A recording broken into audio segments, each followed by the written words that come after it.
Hiya, I'm Sadie from Sadie's School for Dogs. I've just finished my training sessions for the day, and I wanted to talk to you a little bit about motivation in dog training, and specifically food rewards.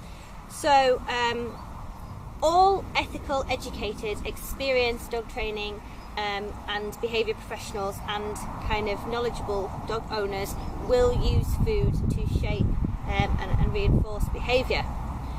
There are several good reasons for this. Firstly, if you don't train your dog, if you bring a dog into your house and don't teach them what you want them to do, they will behave like a dog. An untrained dog, which is not very fun to live with. They'll jump up, they'll snatch food, they'll pull on the lead, they'll rush through doorways, they'll run off and not come back when you call them. So it is essential, if you want to live with a companion dog or a working dog, that you train them in some way. Now, you've got to feed your dog anyway. It feels like a bit of a waste to me, putting down a whole bowl of food, just giving it to your dog for free. And while I don't expect them to work for everything, that's not kind of, you're there to provide the best possible welfare for your dog, which includes a really good diet, and we're not going to force them to work for every little morsel of food. But with that, at least half of that portion that you've just put on the floor and given to them, you could have got a really solid sit, you could have got a fantastic recall, you could have taught them a really good trick, you could take it out with you and practice heel work in different places. There's so much you could do with it, that just to put it down in a bowl and then train them using something else seems a bit silly. There are dogs that will only work for more high value food, things like roast chicken, bits of hot dog, little bits of cheese, things like that. In that case, I would just reduce their food portion, so they're not getting any extra, they're getting the same amount of food, you're just using it differently, and they're also getting exercise and mental stimulation while they do it, and of course they're learning fantastic habits. So you have to motivate your dog in some way, using rewards, be it food, toys, environmental rewards, so things like opportunities to go and sniff, and I use all of them in some form or another while I'm training. If you don't use rewards, if somebody tells you, my dog behaves and I don't need to use rewards, what that tells you is that they've trained using aversives. So an aversive is anything that's painful, scary or intimidating. So they might hit the dog, they might use corrective collars, they might shout at the dog. Not only is that really kind of unethical, considering how easy it is to use your dog's food as a reinforcer and teach them good habits in a way that they're going to find fun and is safe and doesn't have any fallout, but it is actually dangerous.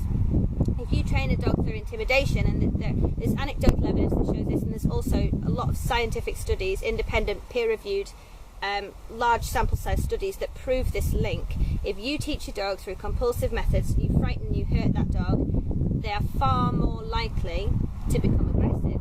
And that makes sense. There's only so many times you can threaten and intimidate and hurt an animal before they're going to defend themselves, and that's what aggression is. They're defending themselves from a perceived threat. So yeah, that's my thoughts on using food in training. I've been thinking about this because I've just done a training session with a gorgeous little Patterdale Terrier cross, and he's loads of fun, full of energy, wants to learn, but he's free fed at the moment, so he has absolutely no motivation to want to recall and sit for me and I'll give him a little treat, because he's got a bowl full at home. Why should he? He's not hungry, he's not bothered about the food, he can get it for nothing. Now, I could either give him a fillet steak every time I want him to recall for me, which is going to be expensive, not great for his waistline, or we can cut down on the food he's getting at home, so he's looking forward to it. And the way I would do that, is I've advised his owner to do this, is to take up the bowl of food that's on the floor, and twice a day, so tomorrow sometime in the morning after his walk, so he's had a chance to work up a bit of an appetite, put it down, tell him it's there. If he doesn't eat it after 15 minutes, just pick it up again. Try again in the evening, put it down. If it's not good after 15 minutes, pick it up again. You can do that safely for 2 days, and on the third day, I guarantee you put it down, they will eat it enthusiastically. By the evening of that day, you can use that food for training. They'll be happy to work for it, and they will thank you for it. Dogs much prefer to do a bit of training and have some mental stimulation and interact with you than just have a bowl full of food on the floor.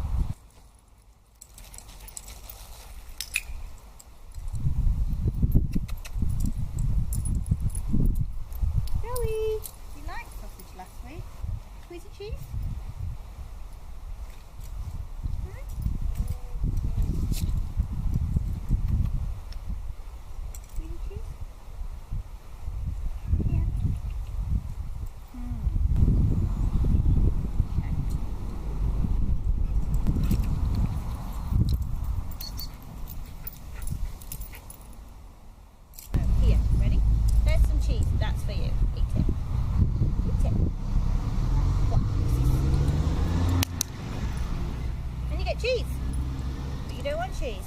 Now I've just got cheese on the end of my target stick. Hello. That's fab. Excellent. Can you come to me a bit? Oh my goodness. So clever. Break. Go on. Go sniff. Go break. Hello. You staying there? That's magic. That's magic. And you're coming towards me. And again. That's so good. This way. Excellent. Ready? Break. Good boy. Hello. Are you coming back? That's fantastic. Good puppy. That's excellent work. Ready? Break. Beautiful. What an excellent. So salmon paste is your thing then, is it? Good. Happy to follow me around for that. Am I slightly more interesting now? Fabulous. Can we have another go with